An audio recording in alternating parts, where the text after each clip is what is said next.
Oh, took your time. Sorry I'm late. I was caught in traffic. I'm ready for the game at night. The hell is that?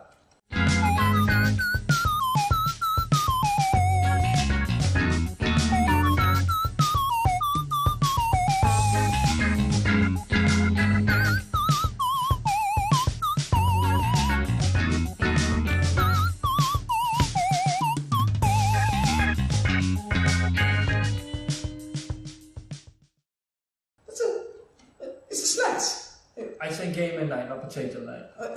It's one of the first consoles ever developed, actually. Well, it may be one of the first consoles to have popularised 3D graphics, but it's no way near one of the first consoles ever. To start with, we need to break everything down to 8 different generations. Starting with the first generation, one of the first commercial consoles released was the Magnavox Odyssey in 1972. However, compared to the vast variety of games you're able to play today, the Odyssey was fairly limited, by only having a handful of basic games, like tennis and hockey. This new industry took a while to take off, with Atari's Pong being introduced to console in 1975 becoming the main factor for its success. Interest started picking up during the second generation, however, with Atari releasing their own console, namely Atari 2600, in 1977, and selling over 30 million units. With the release of Space Invaders on the Atari 2600 in 1980 being a huge success, many other companies started taking interest in consoles. Sparking the third generation, Nintendo then started releasing consoles, starting with the Nintendo Entertainment System, or NES for short, in 1983. Selling more than double of the Atari 2600, this then revitalized the industry after a recent crash in the market, with games such as Super Mario Bros. Becoming a staple in the gaming community even to this day. Now we can start talking about the SNES, or the Super Nintendo Entertainment System, as we go through the fourth generation. Sega released the Mega Drive in 1988 and made them a top contender with Nintendo's NES. Sega would try to one-up Nintendo whenever they could, including when they introduced the world to Sonic the Hedgehog in 1990, the same year that Nintendo released the SNES. Nintendo didn't just stop with the SNES, however. Released in 1989, the Game Boy sold over 118 million units. The handheld console added a new genre to the industry by making the ability to play games anywhere and anytime. Ultimately, the SNES outsold the Mega Drive, but only after Sega discontinued it to focus on the next generation of consoles. Okay, and I think it's all set up. Why are you even plugging that in? Don't you want to play? This is Mario 64. This is the one thing that revolutionised the industry and took games to 3D, like games you play today. Yeah, but I can play better versions of them today. I don't like you.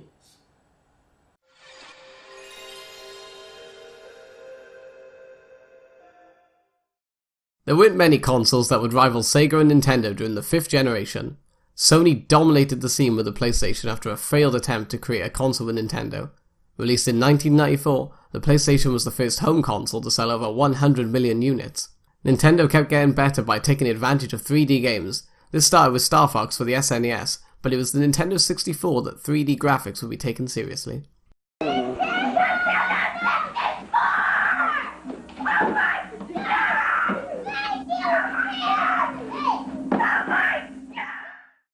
The N64 was released in 1996 and was able to handle 3D graphics better than any other console around.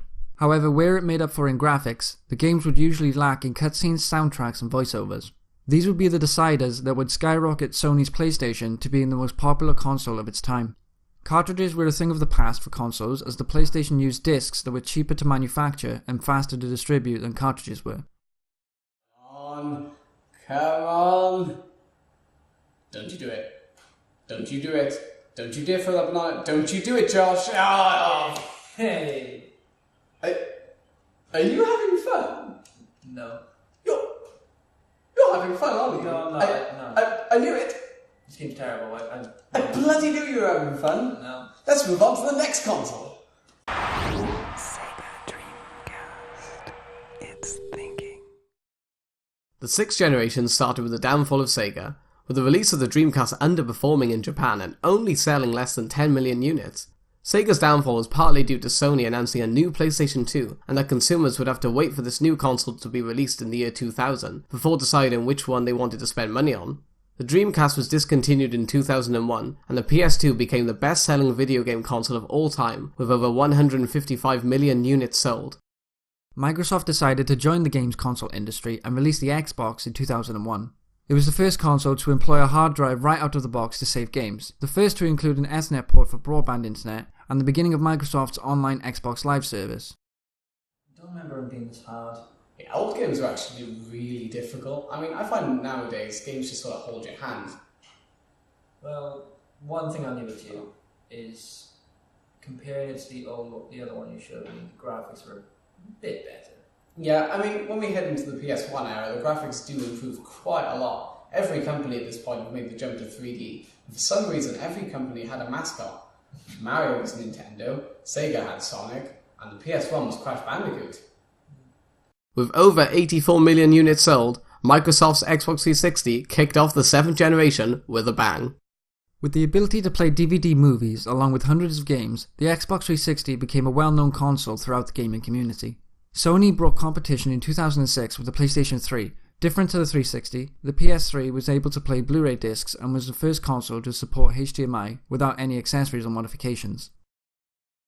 Although both consoles sold over 170 million units combined, Nintendo's Wii sold 101 million units by itself since the release in 2006, making it Nintendo's best-selling console. The Wii had the lowest price out of all the other consoles in the 7th generation as well, and was unique due to its controller, the Wii Remote. The Wii Remote had a built-in sensor that allowed players to control the game with their movements.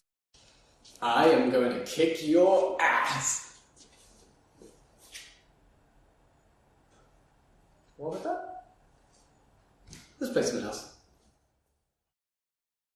Nintendo released the Wii U in 2012, which made it the first console of the 8th generation. The Wii U introduced a controller and tablet hybrid which had features including the possibility of augmented reality.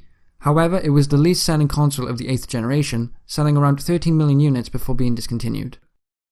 Sony and Microsoft returned, with each of them releasing new consoles, the PlayStation 4 and the Xbox One. Both of these consoles launched in 2013. See, this is where it gets good. Yeah, but where's the challenge in that game? Where's the platforms? Where's the... You're just playing a glorified movie. It's not just graphics. I mean, the graphics are amazing in it and makes you really immersed in it, but compared to the shit that you showed me, the gameplay, the story, everything is way much better. I will admit, the games do have more storyline now, and that does get you a bit more immersed, but I miss the raw challenge.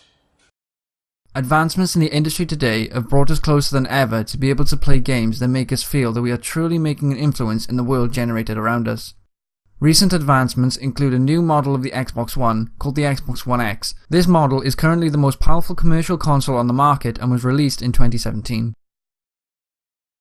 I gotta be honest, I do prefer couch gaming. Like, it's a lot of fun, and you went fun on Mario Kart, and don't say you didn't, because I know you did. But like shouting at each other from across the sofa, bunch of friends getting together, it's like a social gathering of gaming. I don't know. I don't see the point of online gaming when we could do that. Since I introduced Josh to couch gaming with Mario Kart, he decided to show me his way of gaming with friends. Josh took me to Belong in Cardiff where he sat me down with other players, and we all played some video games on some fancy glowing computers. Let's have a brief look at some of the differences between the old games and the new ones.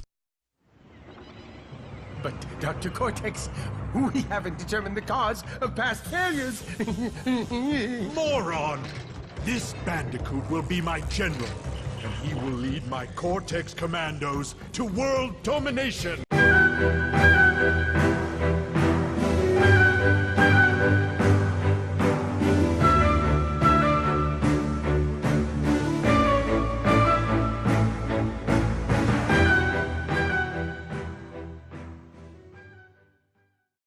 Well, I guess one thing I can say is that this has been fun.